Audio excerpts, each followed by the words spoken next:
Good afternoon, everybody. I hope you had a good lunch today.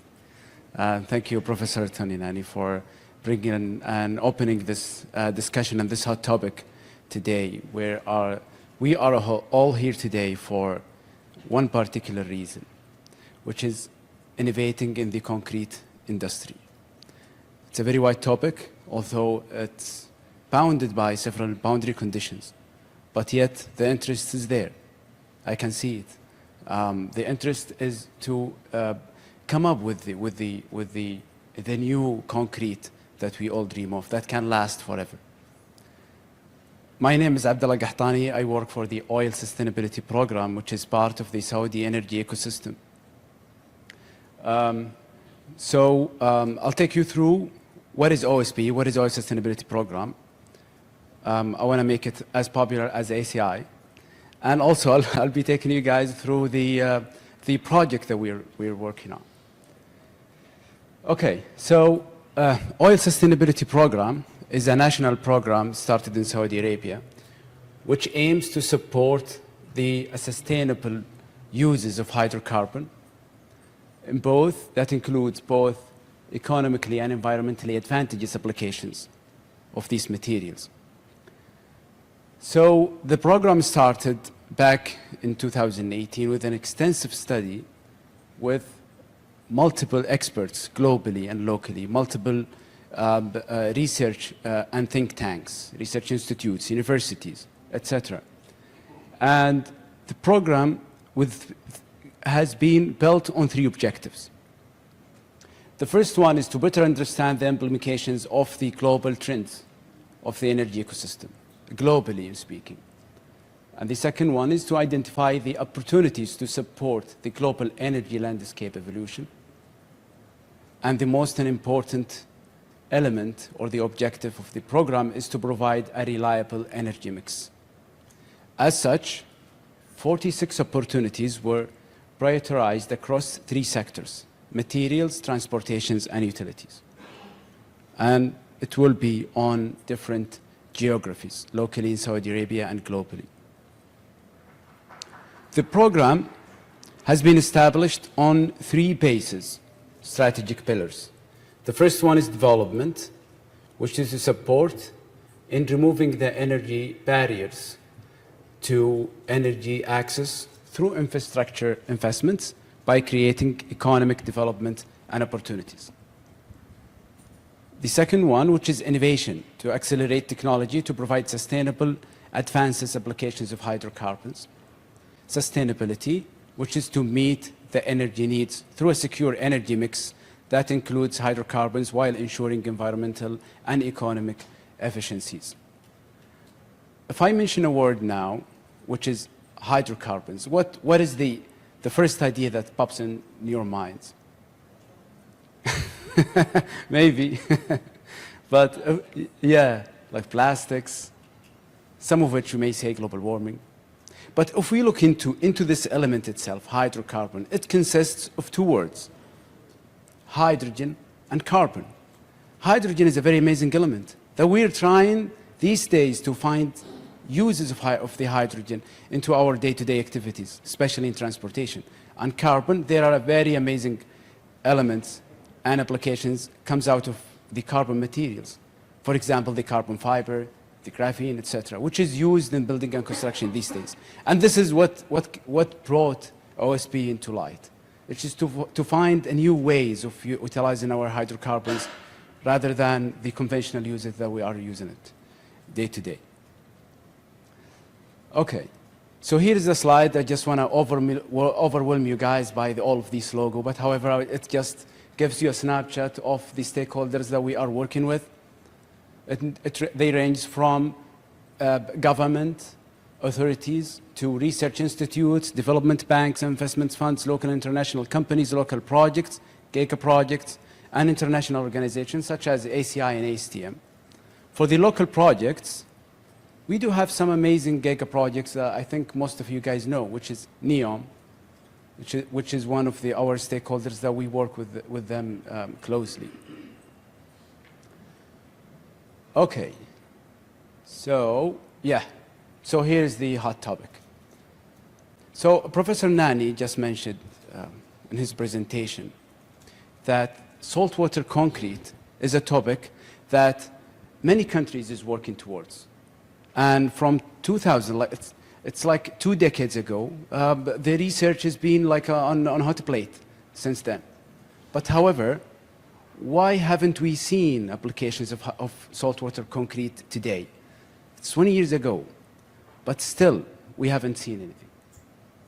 And I can, from my personal opinion, I can say it's because no one has taken the leap or the lead in applying or advancing this topic or this concrete mix. And here comes the opportunity now. So we've looked into the first, to innovate in the concrete industry, we've looked into our traditional concrete that we see now. I think you all guys know more than me. The concrete mix consists of aggregates, fresh water, normal weight, microsilica sand, slime, fly ash, and the most important one, which is the Portland cement. However, this energy mix causes 4 main issues from my point of view. The first one is the water scarcity. 1 trillion cubic meter of fresh water is used for concrete production. Building and construction is the second most consumer of fresh water after agriculture. Can you imagine that? The second one is losing our beaches. And we do a lot of mining, trying to mine all of these hard aggregates and fine aggregates. And this is harsh and harmful for our environment. The waste management, the post-demolished waste of building and constructions. We're now facing an issues with how to deal with the waste concrete after demolished or right after the concrete mixes. And obviously, the concrete industry is the largest emitter of CO2. Okay, now we've looked into the opportunities that we have in hand. You see this map, it's a map of Saudi Arabia. We don't have rivers, we don't have lakes, so we are sort of water scarce, freshwater scarce country. So the only source of fresh water that we can bring into the concrete mix comes from 2 main sources. The first one is the aquifer water. And the aquifer water that we have in Saudi Arabia is from the Ice Age. The second one is the desalination, which is the most big part of the freshwater supply to the concrete. So here is a fun fact. The amount of water produced by desalination plants in Saudi Arabia alone is so much huge that it could circle the earth more than 10 times if lined up in water bottles end to end. So there is a much and huge production of desalinated water, and most of it is used in concrete, which is the primary one. So, and with the all giga project, then we need to look into alternative solution to the fresh water. Here and here it comes the seawater. The second one is mentioned by Dr. Nani just now. We're interested into utilizing the sand dunes of Saudi Arabia. We know Saudi Arabia, we do have multiple deserts there, and utilizing the sea or the sand dunes there would make a lot of sense to be used in the concrete, especially with the giga project that we have there. And there will be a company that I'll be bringing their name if they allow me, just to let you know what are their technology that they use to utilize the sand dunes in the concrete. Okay, so the third one is the recycled coarse aggregates, which is recycling the post-demolished waste into the concrete. We see there is an opportunity there if we can look into it. About the reinforcements, we know that we do have metallic reinforcements and non-metallic reinforcements. For the non-metallic reinforcements, we do have the PP fiber and GFRP, which we have all of the supply chain of these 2 materials in Saudi Arabia. So this is an advantage that we can leverage. Out of these opportunities that I just mentioned, here comes the idea of NovusCrete. So we have an innovative idea of bringing a new concrete mix. And we called it NovusCrete, and Novus means new in Latin language. From the previous slides, I think you guys have, you guys see where we're going with this. So, and we're trying to create a concrete mix that utilizes seawater, sand dunes, the recycled coarse aggregates, and we do also have this idea of introducing petroleum coke into the concrete mix. So the petroleum coke is a post-refinery materials that is normally shipped to some countries for power generators or power generation. And this material is a carbon-intense materials that it can produce a large amount of CO2 when burned. So using them as is in the concrete mixes will be a very good opportunity.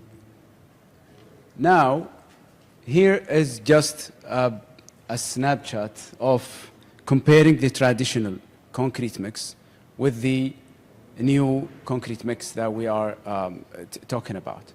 So instead of using fresh water, we can use seawater. And instead of the fine aggregates, we can utilize our sand dunes.